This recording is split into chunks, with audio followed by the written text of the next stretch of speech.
Hi guys, it's Fireside Fiction without the fireside for Chapter 12, Poison in the Colony, our story that we've been reading. I'd like to thank Viking and Random House Publishing, Penguin Random House Publishing for allowing me to read and post this online for all of us to enjoy. So without further ado, let's go to Chapter 12. I run, stumbling, over roots and branches, my dress catching in brambles. I forget all about the raspberry leaves and run out of the forest, past the tobacco fields, into the gates of the fort, and burst into my own cottage. My mother stands at the fire, stirring the stew pot. She looks up in alarm.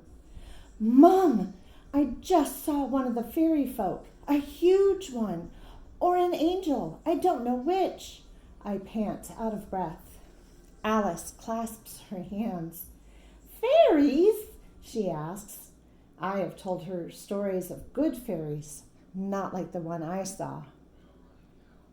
My mother sits me down and pours me a cup of water.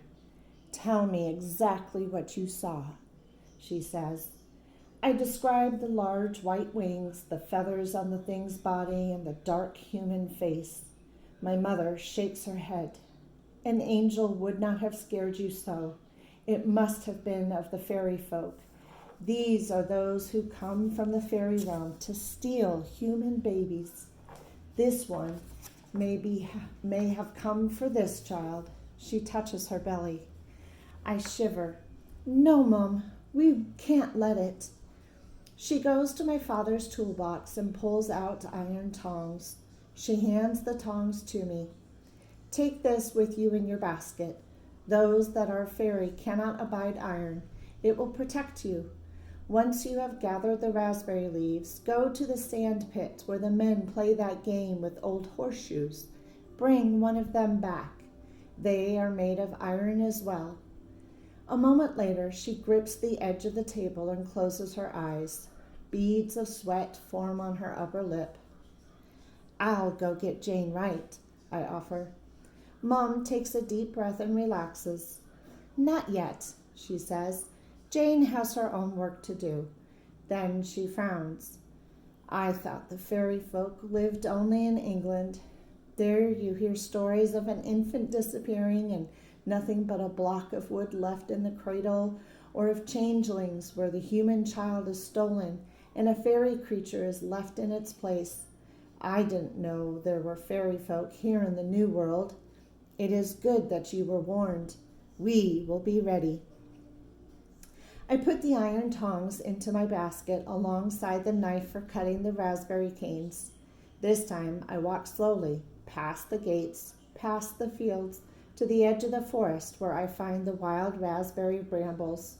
I look into the cool darkness of the woods.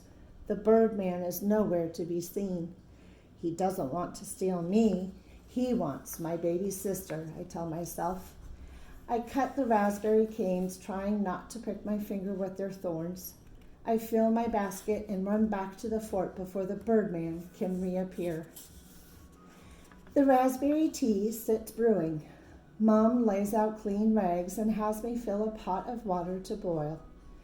When she has to stop her work to simply breathe, I rub the small of her back to help her feel better. Alice, knowing that something is different, keeps out of the way.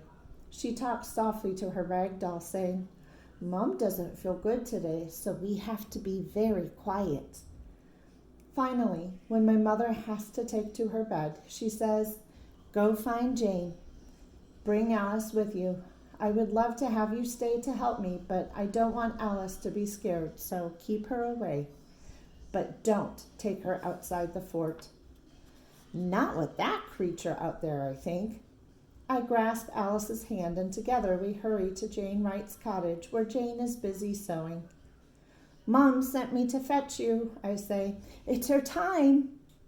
Jane puts down her sewing immediately.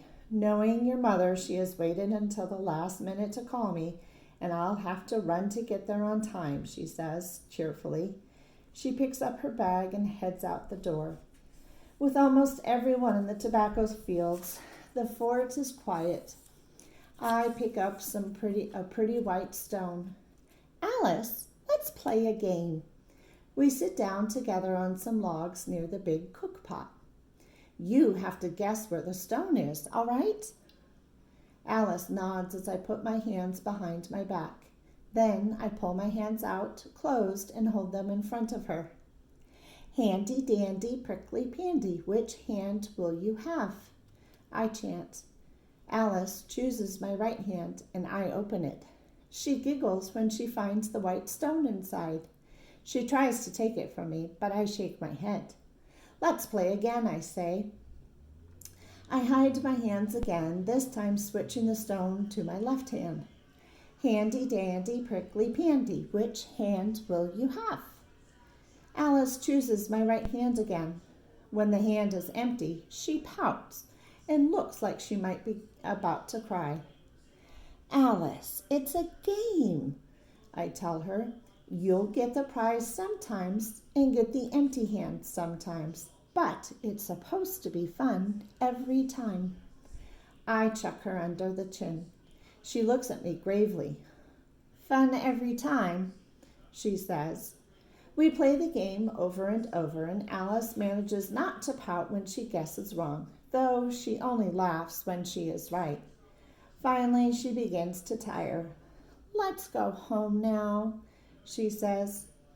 Not yet, I tell her. We have to give Mom more time to rest. The sun is sinking low, and we hear the voices of the workers coming back from the fields. Samuel comes into the fort, laughing and joking with his friends. But when he sees us, he comes over and whisks Alice into his arms. He is sweaty and dirty, but Alice doesn't mind. She makes her little hands into fists and says to him, Pandy, Pandy, which hand? Samuel contemplates a moment, then points to her left hand. She opens her empty hand and giggles with glee. That's cheating, Alice, I say. Both of your hands are empty. Sounds like some politicians I know, says Samuel. My father comes in through the gates, looking as sweaty and dirty as Samuel. Where's your mother? He asks. Is my son on the way? Yes, and she is well, I assure him. Jane Wright is with her now. Good, good, my father says, though his eyes still look worried.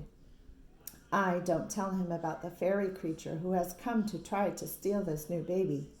I know he has dark, sad memories of the baby who died after my mother was whipped, and I want him to have only hope for this new child.